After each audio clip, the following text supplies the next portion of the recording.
After the defeat at the end of World War II, Japan was deprived of any military capability. The Japanese had to get rid of all tanks, all aircraft, basically all combat vehicles that they still had. But that's how things were right after the war. Only 5 years passed, and there was a new war in the region, the War on the Korean Peninsula, and it forced the US to reconsider their stance. They decided that there was no reason to continue keeping thousands of their troops in the occupied country. And after some negotiations between two governments, Japan was allowed to establish their own Japan Self-Defense Forces, basically a de facto army which legally wasn't considered one.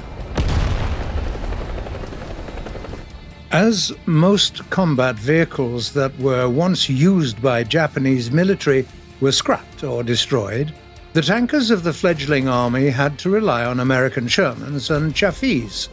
By the mid-1950s, both tanks were severely outdated, but there was nothing to replace them with. The US suggested that the Japanese should buy M47 Patton II tanks as a stopgap measure. Local military officials liked the tank's configuration and its 90mm gun, but its size and weight made the tank unviable for use in Japan. In the end, Mitsubishi was given a task to develop a brand new MBT. By the end of the decade, there were several prototypes of the future vehicle. The STA-1 and the STA-2 shared quite a few similarities to the M47 in their configuration, shape, and armament choice. The transmission was on its left, with a major part of it directly behind frontal armor. The main difference between the STA-1 and the STA-2 was their upper glacis plate was angled at a different angle, and that the second vehicle had a taller profile.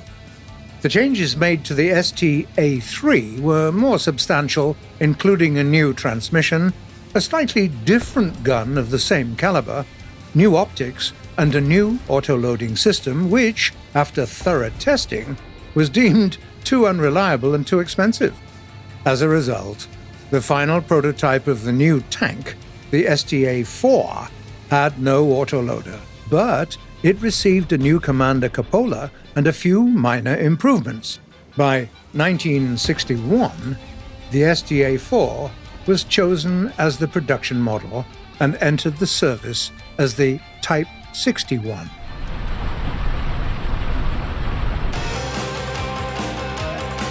But that was around the time when the Soviets were already testing their T-62, the British the Chieftain, the French the AMX-30, and the Germans the excellent Leopard. All of those were next-generation MBTs with new guns and more powerful engines.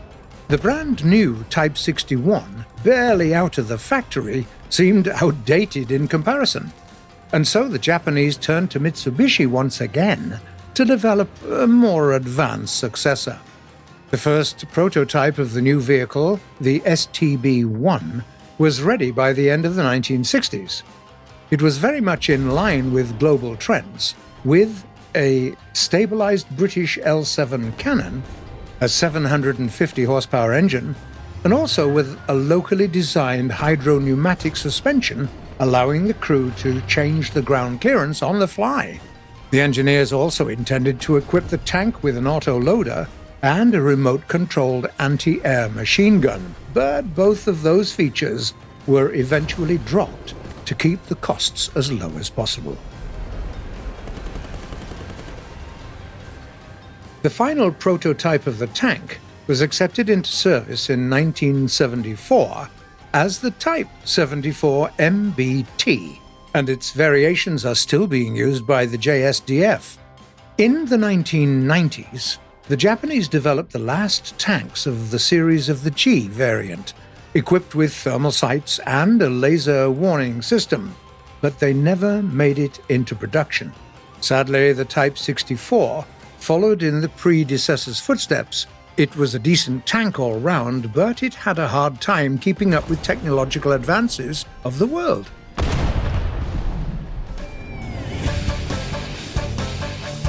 While Japan was busy catching up with the previous generations of MBTs, other nations were already testing new vehicles equipped with composite armor and modern smoothbore guns.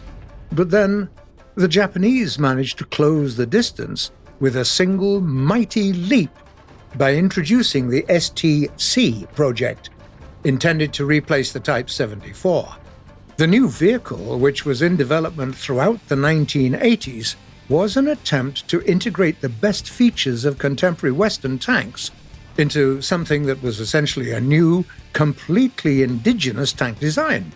It had a hydropneumatic suspension, composite armor, a Rheinmetall 120mm smoothbore gun, a conveyor belt type autoloader, an advanced FCS. All in all, it was an extremely advanced vehicle. In 1992, the final prototype of the tank was accepted into service as the Type 90. As it cost Japan more than $8 million to produce a single Type 90, they were never produced en masse. But the MBT is still in active duty with the JSDF. In 2010, Mitsubishi developed a vehicle that was even cheaper, lighter, and more modern all at the same time. The Type 10 is armed with a powerful Japanese gun. It has an improved armor arrangement and features a C-41 system that enables sharing of information with other branches of the JSDF as required by the new military doctrine. Even though the Japan Self-Defense Forces were founded more than half a century ago, their combat vehicles were never a part of any large-scale conflict. In War Thunder, though, all those MBTs are waiting for you at the highest ranks of the ground forces tech tree, and these highly versatile vehicles are more than capable of defeating rival designs from other major players of the global tank industry. What do you think about them? Do you have any favorites? Tell us, come on guys, in the comments below. We'd love to find out.